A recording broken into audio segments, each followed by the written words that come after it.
Okay, so what is a stem cell?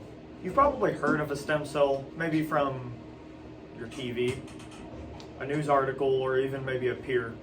But what exactly is a stem cell? A stem cell are the body's master cells, meaning that they can change into cells with different functions. They can cure a wide variety of diseases, from multiple forms of cancer, spinal cord injuries, blood-related diseases, type 1 diabetes, brain tumors, hearing loss, skin conditions, heart diseases, Alzheimer's, Parkinson's, Lou Gehrig's, and the list goes on and on. There are 3 types of stem cells. One was created in a lab.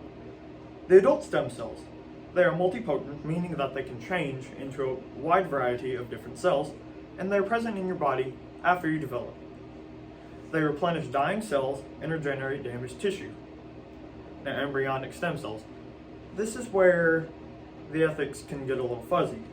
They are pluripotent, meaning that they can change into any other cell with any other function, besides cells from the placenta. Induced pluripotent stem cells were created in a lab artificially from somatic stem cells by Japanese scientist Shinya Yamanaka in 2006.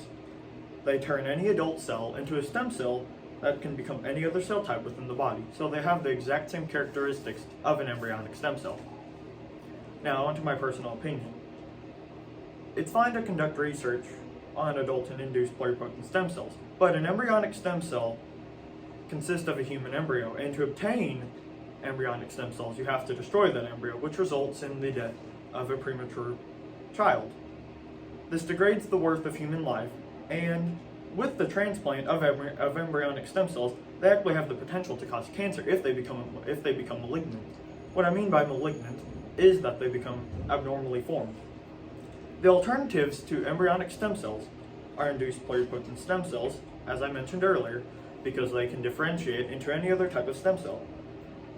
Cord blood, which comes from the umbilical cord. Amniotic fluid stem cells, which is a transparent yellow fluid that surrounds the fetus. Now, with further research, adult stem cells are believed to have the ability to differentiate into many more cells with distinct functions than previously believed, which may actually eradicate the need to use embryonic stem cells. Somatic cell nuclear transfer. This involves taking a somatic cell, an adult cell, and transferring it into the nucleus of an unfertilized egg.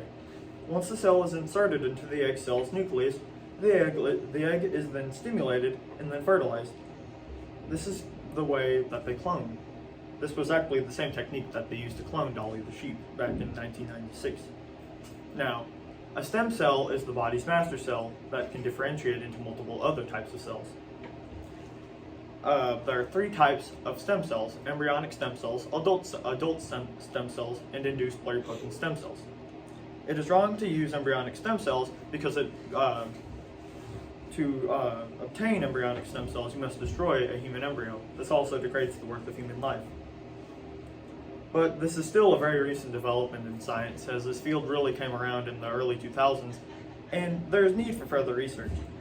Now, to conclude this, I will conclude with a quote by the Roman poet Ovid: "The ends do not always justify the means." Thank you.